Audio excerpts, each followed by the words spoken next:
1978 July 7వ తారీఖున ఇద్దరు రచయితలు పుట్టారు, పరుచూరి బ్రదర్స్ అని. అది చలిచేములు అనే ఒక చిన్న సినిమా.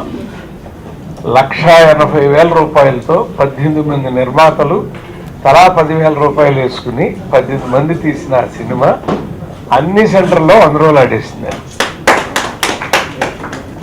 నాకు వెంటనే బిచ్చగాడు చూస్తాంటే అది గుర్తొచ్చింది.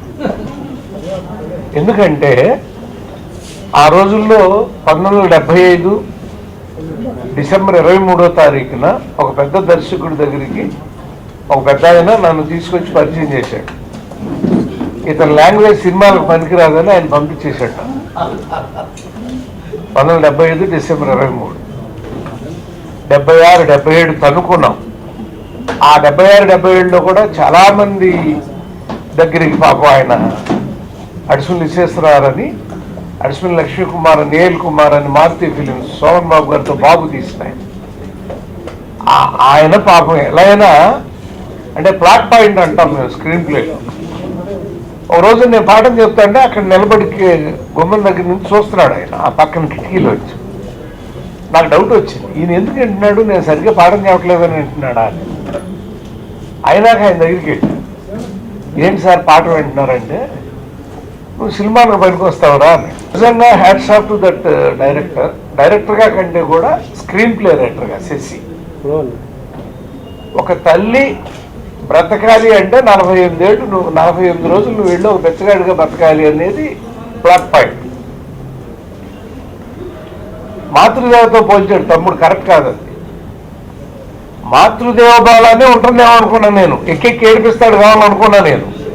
కానీ ఇతను చాలా అద్భుతంగా 3 పెద్ద ఫైట్లు, 3 చిన్న ఫైట్లు, 6 ఫైట్లు ఇరికిచ్చాడు దీంట్లో. దానికి కూడా ఎంత న్యాచురల్ ట్రీట్మెంట్ రాశారంటే మనం టీవీల్లోనూ అట్లా చూస్తూ ఉంటామండి. పాపం కొంచెం వయసులో ఉన్న అమ్మాయి బెచ్చగత్తే ప్లాట్ఫామ్ మీద పడుకుంటే వాళ్ళను కూడా పాడు చేయడానికి వచ్చేటువంటి రాక్షసులు ఉంటారు కొంతమంది. అలాంటి సిచ్యువేషన్ ఒక ఫైట్ సిచ్యువేషన్ క్రియేట్ చేస్తున్నారు. అంటే ఎంత అద్భుతమైన స్క్రీన్ ప్లే ఆలోచన. ఈ కథని నడపాలి అంటే అయితే పేతాస్ కావాలి, లేకపోతే మాస్ కావాలి. 2 ఎలిమెంట్లు, ఫైట్లు మాస్ చూస్తారు, లవ్ యూత్ చూస్తారు.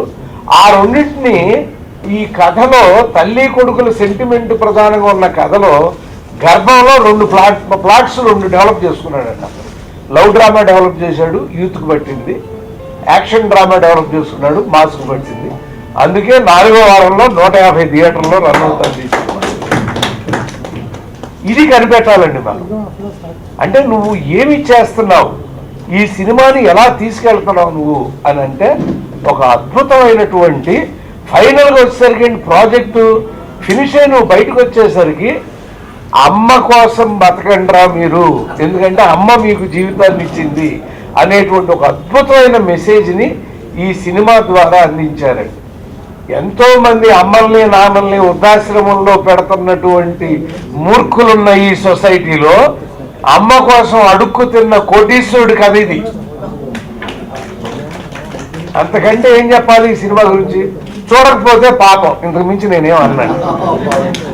ఈ సినిమా చూడకపోతే పాపం. చూడండి దయచేసి. తల్లిదండ్రులు, తల్లి లేకుండా ఎవరు రాడు భూమి మీదకి, తల్లి ఉండి తీరుతుంది. ఆ తల్లి కోసం ఈ సినిమా చూడండి, ఆ సాక్రిఫైస్ కోసం ఈ సినిమా చూడండి.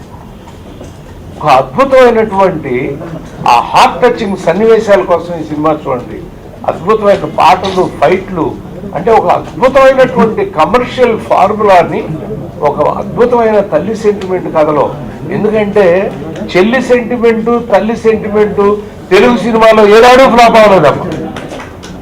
ఎందుకంటే తల్లన్నా, చెల్లన్నా, అక్కన్నా మానవులకి అంత ప్రేమ. అలాంటి మరొక సినిమా ఇవాళ ఈ బిచ్చగాడు. యాక్చువల్గా చంద్రగాడు తిరుపతిరావు, శ్రీనివాసరావు మా నాన్నకి కుమారులు లాంటి వాడు. మా నాన్న అంటే వాడిద్దరికి ప్రాణం. మా నాన్నగారని పిలిచేవాడు మా నాన్నగారిని. ఎందుకంటే అక్కడ ఉన్నప్పుడు, మేదిపట్నంలో ఉన్నప్పుడు, నేను ఈ హైదరాబాద్లో అడుగుపెట్టి మొన్న జూలై 18కి 50 సంవత్సరాలు పూర్తయిందండి. Golden Jubilee. 50 సంవత్సరాల క్రితం అనుబంధం వాళ్ళ కుటుంబాలన్నీ కూడా మాకు. వాళ్ళు ఈ సినిమాకి నిర్మాతలు అవటం నిజంగా మేమే నిర్మాతలైనంత ఆనందంగా పడుతున్నాను. దానికి మా తమ్ముడు బల్లెం వేణుమాధవ్ అసలు తనకి సంబంధం లేని సినిమాని తను ప్రమోట్ చేయాలని ఇంతమంది మహిళా శిరోమణుల్ని తీసుకొచ్చి ఇక్కడ కూర్చోబెట్టి వాళ్ళతో మాట్లాడించి ఈ సినిమాని ఈ 150 ప్రింట్లు ఇలా నడుస్తూనే ఉండాలి 100 రోజుల దాకా అనేటువంటి భావంతో బల్లెం వేణుమాధవ్ ఆర్ట్స్ ద్వారా చేస్తున్నాడే. అందుకనే కంగ్రాచులేట్ తమ్ముడు. సినిమా అది ఏ భాష చిత్రమైనా తప్పులేదు, ఈవెన్ ఇంగ్లీష్ సినిమా అయినా తప్పులేదు. అందుకే ఇవాళ డబ్బింగ్ సినిమా అయినా కూడా ఈ సినిమాకి ప్రోత్సహించే ఈ కార్యక్రమాన్ని చేపట్టడానికి కారణం ఏంటంటే దాంట్లో ఉన్న గొప్పతనం. ఇది మామూలు సినిమా కాదు నా దృష్టిలో.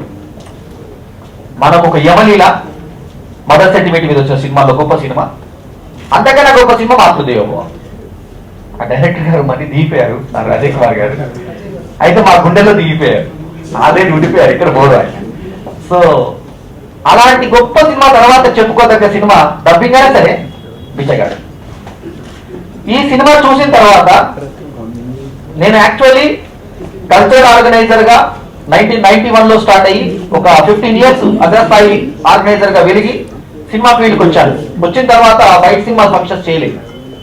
అప్పుడు ఇప్పుడు రాజేంద్రుడు గజేంద్రుడు నీకోసం, ఆ మధ్యలో నా ఊపిరి మంచి సినిమా చేశాను. ఆ తర్వాత బిచ్చగాడి సినిమాతో మళ్ళీ ఆర్గనైజర్ అవసరం ఎత్తాను. ఒక దర్శక నిర్మాతగా హిందీ సినిమా హీరో దాకా ఎదిగిన తర్వాత మళ్ళీ ఈ సినిమాకి చేయడానికి కారణం ఏంటంటే ఈ సినిమాలో ఉన్న ప్రాముఖ్యత, ఈ సినిమాలో ఉన్న విశిష్టత, వాళ్ళని ఒప్పించి. యాక్చువల్లీ 3 రోజుల కిందే కథానాయిక కథానాయకుడు వచ్చి వెళ్ళారు, ఆల్రెడీ షూటింగ్ లో ఉన్నారు. ఇవాళ విజయ్ ఆంటోనీ కోసం కూడా ట్రై చేశాం. మార్నింగ్ షో అండి, నేను థియేటర్లో ఉన్నాను.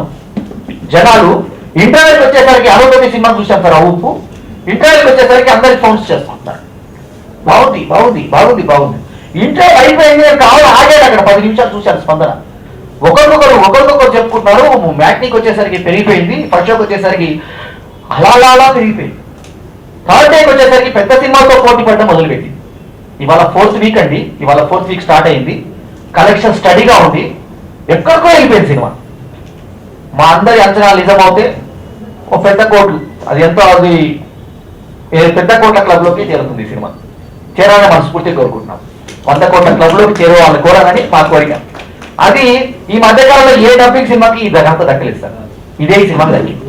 తర్వాత ఈ సినిమాలో మాతృత్వ విలువ గురించి చెప్పారండి.